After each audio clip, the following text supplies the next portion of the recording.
जय हिंद। मौर्य एम्पायर के बारे में हम बात कर रहे थे और इससे पिछले सेशन में हमने बात की थी कोश के बारे में, ट्रेजरी के बारे में और हमने पढ़ा था मॉडर्न सोसाइटी के बारे में। मौर्य एम्पायर की इसी बातचीत को आज के सेशन में भी कंटिन्यू करते हुए आज के सेशन में सबसे पहले हम बात करेंगे मॉडर्न आर्ट एंड स्कल्पचर के बारे में। मॉडर्न आर्ट और स्कल्पचर की कहानी क्या रही, उस सब के बारे में आज हम पढ़ेंगे, बातचीत करेंगे। दूसरा, हम बात करेंगे डिक्लाइन ऑफ मॉडर्न एम्पायर के बारे में। मॉडर्न एम्पायर के डिक्लाइन के पीछे क्या रीजंस रिस्पॉन्सिबल रहे, इन सभी चीजों के बारे में आज हम पढ़ेंगे, बातचीत करेंगे। देखो, शुरू करते हैं। बेसिक इंट्रोडक्शन के तौर पर अगर बात करें तो हमें इतना ऑलरेडी समझ में आता है कि किसी भी एम्पायर के पावरफुल होने का एक इंडिकेटर ये भी है कि उस एम्पायर के दौरान आर्ट के ऊपर, आर्किटेक्चर के ऊपर, स्कल्पचर के ऊपर, क्राफ्ट के ऊपर कितना खूबसूरत कामकाज किया गया। हिस्टोरिकली आप उठा के देख सकते हो, जितने भी पावरफुल एम्पायर्स हुए उनके अंदर आर्ट के ऊपर, आर्किटेक्चर के ऊपर, क्राफ्ट के ऊपर, स्कल्पचर के ऊपर बेहद खूबसूरत कामकाज देखने को मिलता है। और यही कहानी रही मॉडर्न एम्पायर की भी। इसी कहानी के बारे में अब हमें पढ़ना है, बातचीत करनी है। मॉडर्न रूल के दौरान शुरुआत देखने को मिलती है रॉक कट आर्किटेक्चर की, शुरुआत देखने को मिलती है स्तूपा आर्किटेक्चर की। तो एक तो मॉडर्न रूल के दौरान शुरुआत देखने को मिलती है रॉक कट आर्किटेक्चर की, शुरुआत देखने को मिलती है स्तूपा आर्किटेक्चर की। और दूसरा, मॉडर्न रूल के दौरान stone culture emerged as principal medium of Indian arts. Stone culture अपने आप में बेहद सिग्निफिकेंट रोल प्ले करेगा मॉडर्न आर्ट के अंदर, मॉडर्न आर्किटेक्चर के अंदर। स्टोन को कार्व आउट करके खूब सारे आर्किटेक्चर को डेवलप किया गया इस मॉडर्न रूल के दौरान। तो दो चीजें हैं, मॉडर्न रूल के दौरान शुरुआत देखने को मिलती है रॉक कट आर्किटेक्चर की, शुरुआत देखने को मिलती है स्तूपा आर्किटेक्चर की। और दूसरा, मॉडर्न रूल के दौरान stone culture emerged as principal medium of Indian arts. ये जो मॉडर्न आर्ट है ये बड़ा स्ट्रांगली लिंक्ड हुआ करती थी उस दौर की पॉलिटी के साथ में, उस दौर की रिलीजियस आइडियोलॉजी के साथ में। फॉर एग्जाम्पल, मॉडर्न आर्ट बड़ा हेविली इन्फ्लुएंस्ड हुआ करती थी बुद्धिज्म से। तो मॉडर्न आर्ट जो है वो बड़ा स्ट्रांगली लिंक्ड हुआ करती थी उस दौर की पॉलिटी के साथ में, उस दौर की रिलीजियस आइडियोलॉजी के साथ में। और जितने भी मॉडर्न रूलर्स हुए उन्होंने अलग अलग आर्ट फॉर्म्स को पैटर्नाइज किया, उन्होंने अलग अलग आर्ट फॉर्म्स को सपोर्ट किया। स्पेशली अशोक ने आर्ट फॉर्म्स को बढ़ चढ़ के पैटर्नाइज किया, अशोक ने बढ़ चढ़ के आर्ट फॉर्म्स को सपोर्ट किया। मॉडर्न रूल के दौरान डेवलपमेंट देखने को मिलता है स्टोन स्कल्पचर्स का, रिंग स्टोन्स का, डिस्क स्टोन्स का, टेराकोटा फिगराइंस का और स्तूपा आर्किटेक्चर का। स्तूपा आर्किटेक्चर जो है वो सिग्निफिकेंटली डेवलप होगा अशोक के रेन के दौरान। ये जो स्तूपा कल्चर है इसको अशोक बढ़ चढ़ के पॉपुलराइज करेंगे, बढ़ चढ़ के पैटर्नाइज करेंगे। अशोक ने बुद्धा के रेलिक्स के ऊपर खूब सारे स्तूपास का कंस्ट्रक्शन करवाया। ऐसा कहा जाता है कि अशोक के रेन के दौरान लगभग 84,000 स्तूपास का कंस्ट्रक्शन करवाया गया। और एक और बड़ा सिग्निफिकेंट डेवलपमेंट देखने को मिलता है कि स्टोन की जगह पे कंस्ट्रक्शन के लिए वुड को यूज किया जाने लगा और ब्रिक्स को यूज किया जाने लगा। इनफैक्ट हमने अशोकन पिलर्स के बारे में पढ़ा हुआ है। अशोकन पिलर्स अपने आप में बेहद सिग्निफिकेंट है, अपने आप में बेहद इंपॉर्टेंट है। अशोकन पिलर्स की अगर बात करें तो एक अशोकन पिलर रामपुरवा में देखने को मिलता है, एक अशोकन पिलर लौरिया नंदगढ़ में देखने को मिलता है, और ये जो सारनाथ वाला अशोकन पिलर है ये तो अपने आप में बेहद इंपॉर्टेंट है। ये जो अशोकन पिलर्स हैं ये बड़ा खूबसूरत एग्जाम्पल है स्टोन स्कल्पचर्स का। और अशोकन पिलर्स के बारे में हमने पढ़ा हुआ है, ये सर्कुलर होते थे, मोनोलिथिक होते थे और सैंड स्टोन से बने हुए होते थे। अशोकन पिलर्स के बारे में इन डिटेल इसी चैप्टर में हमने पढ़ा है। ये जो मॉडर्न फेज है, इस मॉडर्न फेज के दौरान शुरुआत देखने को मिलेगी रॉक कट आर्किटेक्चर की। इस मॉडर्न एम्पायर के दौरान, इस मॉडर्न फेज के दौरान शुरुआत देखने को मिलेगी रॉक कट आर्किटेक्चर की। और इसका बेहद खूबसूरत एग्जांपल है लोमाशा ऋषि केव्स। ये जो लोमाशा ऋषि केव्स हैं ये हैं बारबरा हिल्स बिहार में। और Lomasha Rishi caves are one of the finest example of rock cut architecture. Lomasha Rishi caves के अलावा भुवनेश्वर के पास में धौली केव्स देखने को मिलती हैं। ये जो धौली केव्स हैं ये भी एग्जांपल है रॉक कट आर्किटेक्चर का। और एक टेंपल के बारे में आपने सुना होगा, महाबोधि टेंपल। कहां पर है? बोध गया बिहार में। इस महाबोधि टेम्पल में जो वज्र आसन है, वो वज्र आसन भी बेहद खूबसूरत एग्जाम्पल है रॉक कट आर्किटेक्चर का। तो इस मॉडर्न फेज के दौरान रॉक कट आर्किटेक्चर की शुरुआत देखने को मिलती है, और दूसरा, इस मॉडर्न फेज के दौरान स्टोन स्कल्पचर्स और टेराकोटा स्कल्पचर्स का भी डेवलपमेंट देखने को मिलता है। फॉर एग्जाम्पल, एक दीदारगंज यक्षिणी नाम की स्टोन स्कल्पचर देखने को मिलती है। दीदारगंज यक्षिणी क्या है?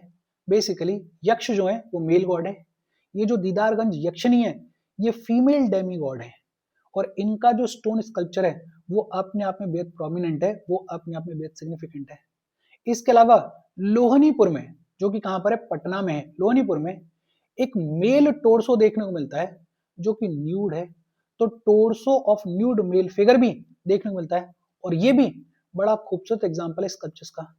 इसके अलावा अशोक का एक स्टोन पोर्ट्रे देखने को मिलता है कर्नाटका में, और अशोक का ये जो स्टोन पोर्ट्रे देखने को मिलता है ये भी एग्जाम्पल है स्टोन एंड टेराकोटा स्कल्पचर्स का, जो कि डेवलप किए गए इस मॉडर्न फेज के दौरान।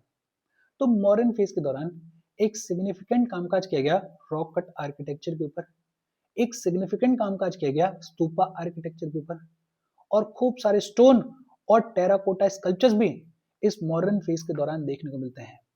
कई सारी यूनिवर्सिटीज का डेवलपमेंट देखने को मिलता है, जैसे Taxila, Ujjain, Varanasi. They emerged as famous centres of learning. ये जो मौर्यन एम्पायर है, इस मौर्यन एम्पायर के दौरान तक्षशिला में, उज्जैन में और वाराणसी में सेंटर्स ऑफ लर्निंग्स का इमर्जेंस देखने को मिलेगा, यूनिवर्सिटीज का इमर्जेंस देखने को मिलेगा। लिटरेचर में भी बेहद खूबसूरत कामकाज किया गया, और लिटरेचर के पॉइंट ऑफ व्यू से एक जो बेहद इंपॉर्टेंट टेक्स्ट है वो है कल्प सूत्र, और ये जो कल्प सूत्र है ये किसका है? ये भद्रबाहु का है। भद्रबाहु का जो कल्प सूत्र है वो अपने आप में बेहद इंपॉर्टेंट है, जो कि डेवलप हुआ इस मॉडर्न पीरियड के दौरान। ये जो मॉडर्न पीरियड है, इस मॉडर्न पीरियड के दौरान एक तरफ तो डेवलपमेंट देखने को मिल रहा था रॉक कट आर्किटेक्चर का, स्तूपा आर्किटेक्चर का, बहुत सारे स्कल्पचर्स का, और दूसरी तरफ डेवलपमेंट देखने को मिलेगा मटेरियल कल्चर का। और ये जो मटेरियल कल्चर का डेवलपमेंट है ये देखने को मिलेगा गेंजेटिक प्लेन्स में।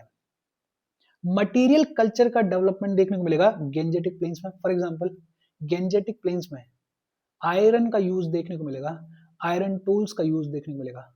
गेंजेटिक प्लेन्स में पंचमार्क कॉइन्स का यूज देखने को मिलेगा, और अगर पंचमार्क कॉइन्स का यूज देखने को मिल रहा है इसका मतलब क्या है कि जो मटेरियल कल्चर है वो डेवलप हो रहा है।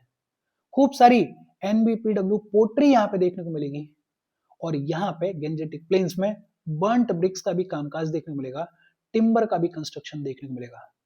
तो एक तरफ डेवलपमेंट हो रहा था रॉक कट आर्किटेक्चर का, डेवलपमेंट हो रहा था स्टोन आर्किटेक्चर का, डेवलपमेंट हो रहा था स्कल्पचर्स का, और दूसरी तरफ डेवलपमेंट देखने को मिल रहा था मटेरियल कल्चर का इन दी गेंजेटिक प्लेन्स। और ये जो मटेरियल कल्चर है ये धीरे धीरे स्प्रेड होगा, और स्प्रेड होके ये बांग्लादेश के बोगट डिस्ट्रिक्ट में देखने को मिलेगा, उड़ीसा वाले रीजन में देखने को मिलेगा, शिशुपालगढ़ में, आंध्रा में देखने को मिलेगा, कर्नाटका में देखने को मिलेगा।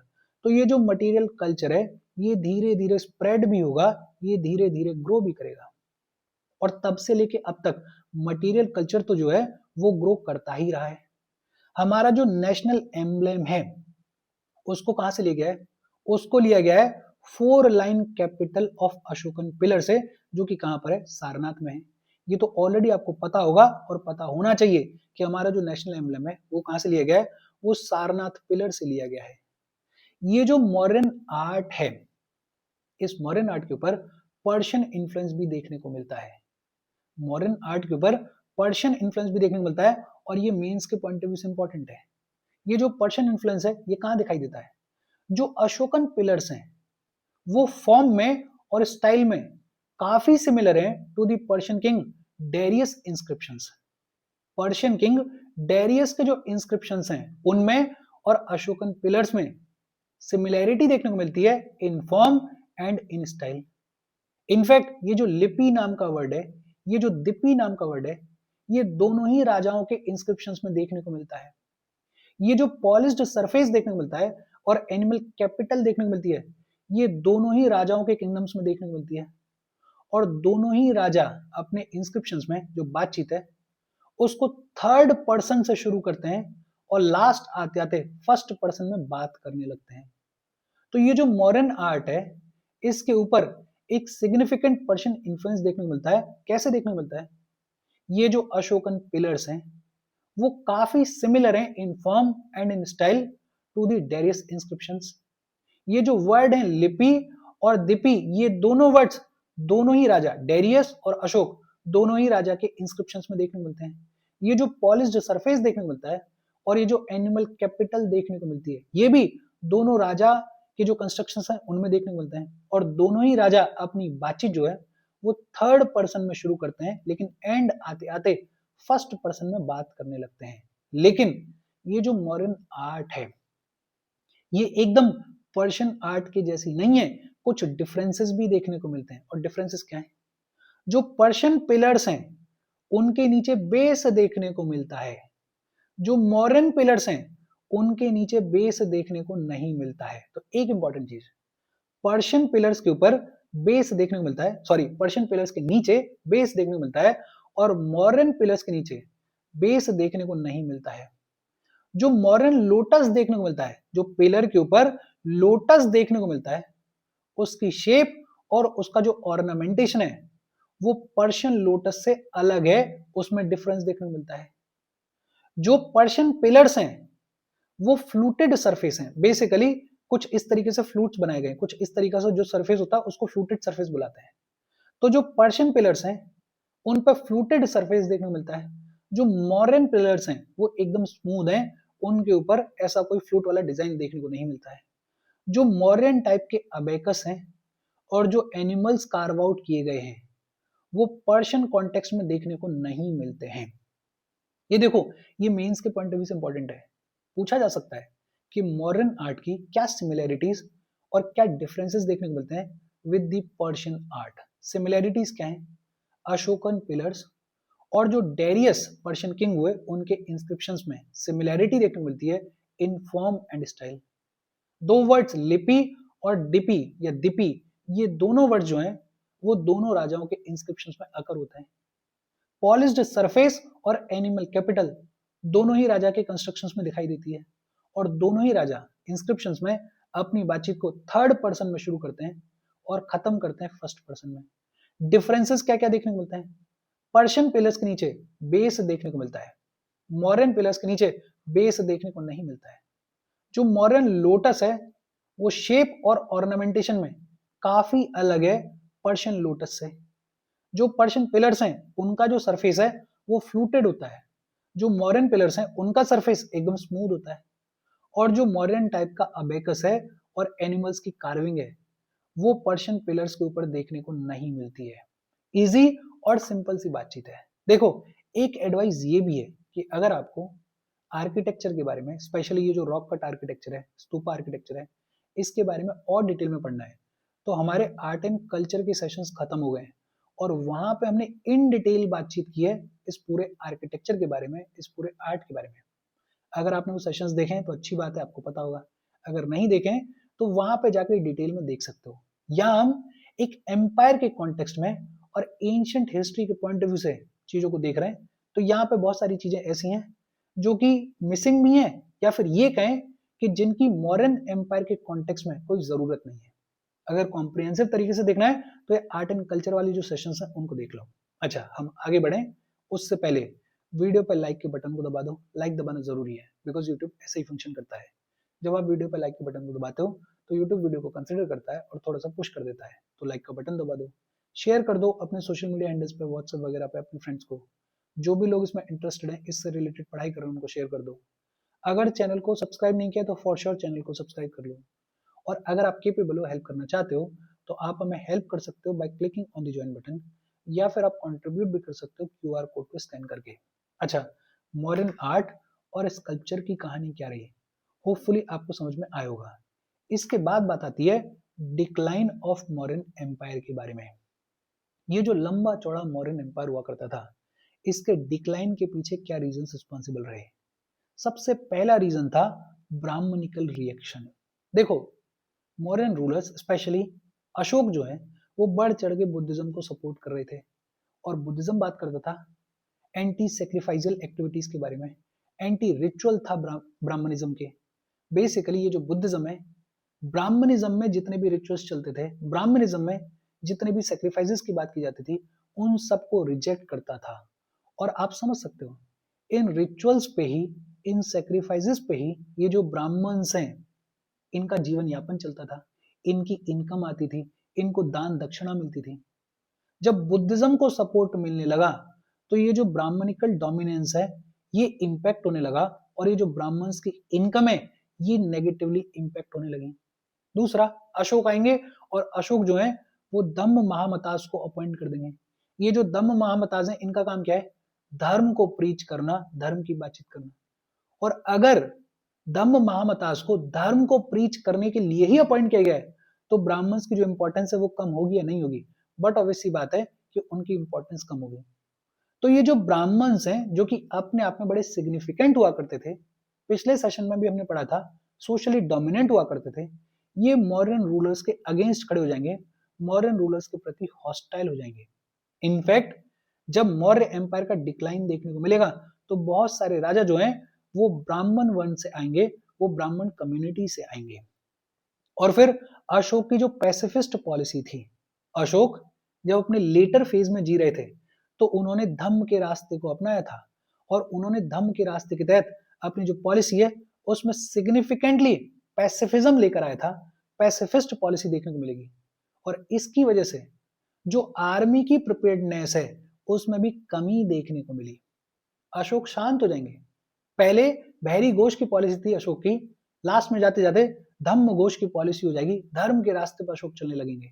तो आर्मी के ऊपर उतना ज्यादा ध्यान नहीं देंगे, और आर्मी प्रिपेयर्ड नहीं होगी तो एक सिग्निफिकेंट मौका मिल जाएगा और राजाओं को इस मॉडर्न एम्पायर को अटैक करने का। दूसरा, oppressive rule in the provinces. और ये बट ऑब्वियस सी बात है, आपको समझ में आना चाहिए कि एक छोटा मोटा एम्पायर है, उसको मैनेज करना, उसको चलाना, उस पर निगरानी रखना राजा के लिए, ब्यूरोक्रेटिक सिस्टम के लिए बेहद इजी होता है। लेकिन जब एम्पायर फैलता जाता है, जब एम्पायर बड़ा होता जाता है, स्प्रेड होता जाता है, तो उस पर प्रॉपर तरीके से कंट्रोल स्टैब्लिश करना, प्रॉपर तरीके से निगरानी रखना अपने आप में डिफिकल्ट हो जाता है। और क्योंकि मॉडर्न एम्पायर अपने आप में बेहद लंबा चौड़ा एम्पायर था, तो जो प्रोविंसेस हुआ करते थे उनमें मिसरूल देखने को मिलता था, उनमें करप्ट ऑफिशियल्स देखने को मिलते थे। इनफैक्ट इसी चैप्टर में हमने पढ़ा है कि अशोक को जो है तक्षशिला का वायसरॉय बनाया जाएगा। किस चीज के लिए? कि ये जो करप्ट ऑफिशियल्स हैं इनके अगेंस्ट में सिटीजन्स के जो भी ग्रीवेंसेस हैं उनको सुना जा सके, उनको रिजॉल्व किया जा सके। और जब लोग परेशान होंगे इन करप्ट ऑफिशियल्स की वजह से तो इसका नेगेटिव इंपैक्ट मॉडर्न एम्पायर के ऊपर देखने को मिलेगा या नहीं मिलेगा? बट ऑब्वियस सी बात है, देखने को मिलेगा। तीसरा, फाइनेंशियल क्राइसिस भी देखने को मिले। देखो, एक छोटा एम्पायर है, उसको मैनेज करना, उसके फाइनेंस को मैनेज करना अपने आप में इजी होता है। लेकिन लंबा चौड़ा एम्पायर है, अब लंबे चौड़े एम्पायर को मेंटेन करने के लिए, कंट्रोल करने के लिए लंबी चौड़ी आर्मी चाहिए, लंबा चौड़ा ब्यूरोक्रेटिक सिस्टम चाहिए, और आर्मी के लिए, ब्यूरोक्रेटिक सिस्टम के लिए लंबा चौड़ा रेवेन्यू चाहिए। और इतना रेवेन्यू कहां से आए? कोशिश की जाएगी, नए नए एग्रीकल्चर सेटलमेंट्स को स्टैब्लिश किया जाएगा रेवेन्यू के पर्पज से, पिछले सेशन में हमने पढ़ा था। लेकिन उसके बावजूद भी फाइनेंशियल क्राइसिस देखने को मिलेंगे। इसके अलावा spread of material culture and new knowledge in the outline areas.